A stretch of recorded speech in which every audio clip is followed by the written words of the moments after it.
Jumping to receivers and stacks. So Rivers, Keenan Allen, no brainer. Allen fully practiced despite being carted off. He's okay. $7,700. This is a guy who's put up 20, 29, 37, and 43 DraftKings points before last week against a team that is 32nd, the Jets, against the wide receiver one. So don't overthink it. This is going to be Keenan Allen day, especially with Hunter Henry out. You're going to get more targets needed for some of the key guys. For that same reason, and Eckler out too, by the way. For that same reason, Tyrell Williams at 4,500 is a great GPP kind of winning upside play. He has a low floor, but with Henry and Eckler out, he will be much more targeted. He is on the field for 82 to 90% of their snaps. So you don't have to worry about him being in the mix. And he has that kind of 50, 70-yard big play potential. The Jets are giving up more 20 or more yard touchdowns than anyone in the league. So you can fire up Tyrell Williams if you want to pivot off of Keenan Allen in a Rivers stack, and I think you can use Williams standalone without, as a receiver as well. Goff, this is easy. I said it. Robert Woods, 6,500 stack, double digits, multiple weeks. Cooper Kupp, 5,300 against the Jets, 32nd against wide receiver, as I said. Stack. Watkins, no one's going to own Watkins at 4,400. Everyone's going to go Kupp. Everyone's going to go Woods. Watkins has put up 31 points once this season. Watkins is still maybe their most talented receiver, and I think you got to stack all three plus Gurley. So that take four different stacks for Goff this week to start. Goff Woods, Goff Kupp, Goff's Watkins. If you're going to go Stanton, we talked about this. Load him up with Fitz at 6,800 and sit back and hope it goes well. Cam, for me, I'm going to pivot. So I'm going to stack Cam once with Olsen. Love Olsen in this game. Greg Olsen seems healthy, and he is absolutely his primary target everywhere on the field. And I will stack him with McCaffrey as a running back because I think that can really pay big this week. And again, I like Cam. I also think you can play Cam naked with no stack at all, obviously, because he can spread the ball out, as we saw last week where he threw 2 touchdowns to a guy no one ever heard of. But somehow the winner of the Fantasy World Championship had Bird. So great play by that DraftKings superstar. And if you go Wilson, I think you can stack him up with Baldwin at 6,300. Dallas just terrible against all wide receivers. Wide receiver 1, wide receiver 2. So you can go Baldwin, you can go Richardson for sure, even Lockett. As far as standalone receivers, coming back to that, I like Woods standalone. I like Allen standalone. I like Tyrell Williams standalone, meaning outside of stacks. I like Fitz standalone. I like Richardson at 4,300 standalone.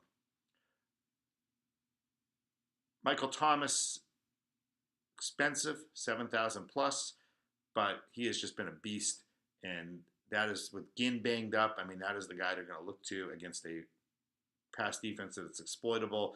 Just make sure you don't. I wouldn't play him with Kamara. So that's where if you're going to play Michael Thomas in a couple lineups, that's a good place to move off of Kamara onto maybe Zeke. I do like Marvin Jones in a revenge game. Stafford, Lions still kind of have their hopes alive, and this is Marvin Jones against his old team, and he's been just awesome, and he's reasonably priced at 6,400, and he has that GPP winning upside as well. And I think the Bengals have just completely quit. So Marvin Jones at 6,400. Again, another GPP winning upside. Tyreek Hill at 6,500. He has been out of his mind.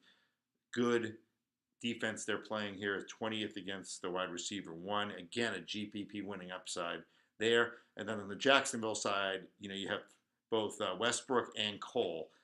Last week, everybody was on Westbrook and Cole delivered. This week, everybody will chase Cole, and I like Westbrook at 6,100. He's the most talented guy, but I don't argue with playing Cole in the 4,000s either. Bortles should throw in this game. I don't think Bortles is going to have as big a game as people think. And the last value play at 30-something hundred is Kendall Wright. Kendall Wright's put up double digits and 20-plus points the last 2 weeks. He's been targeted over 10 times a game, and Cleveland is 28th against the wide receiver. So a lot of value there, and a lot of, obviously, stacks. Tight end. Gronk. What do you do about Gronk? He's clearly the number one target. He's coming off a monster week where we stacked him. He's playing the Bills, who he historically plays well against his hometown team. We know we have this whole revenge story in play. Cheap shot. Are they going to take him off the field? Here's my concern about this game. The Bills are smarter and better coached than the Steelers. The Steelers let Gronk run wild, and they didn't take him out of the game. The Bills are going to do everything possible to literally and figuratively, I think, try to take Gronk out of the game. So I think it's dangerous. They're going to hold him. They're going to double team him. That's going to open up the opportunity for people like Lewis, Cooks, Gillisley. So I am probably going to go off of Gronk, but I don't have a problem with one Brady Gronk stack just to do it if you want to do it because Gronk is Gronk.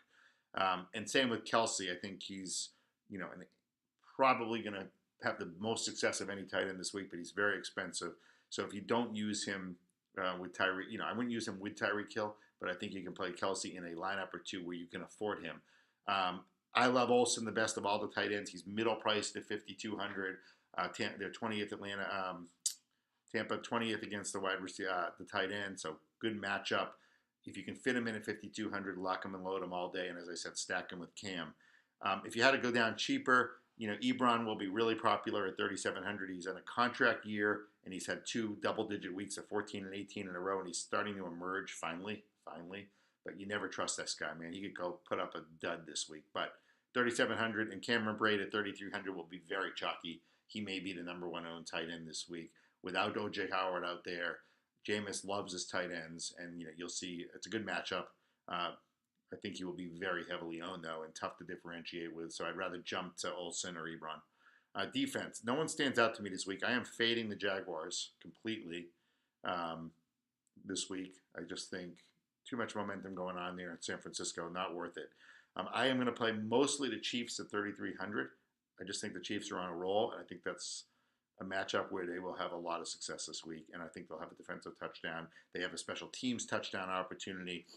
Beyond that, though, I like the Bears at 3,500 against the winless Cleveland Browns and Mr. Kaiser. The Bears also have Tariq Cohen returning kicks, special teams opportunities for touchdowns all over the field in Chicago. Cold weather game. Cleveland's kind of done. You have that Josh Gordon potential, but that's about it. The only guy you really have to worry about. And the Bears are really playing good defense. I think also the Panthers are 3,100 in a huge game at home. Jameis worries me, right? He has a ton of weapons.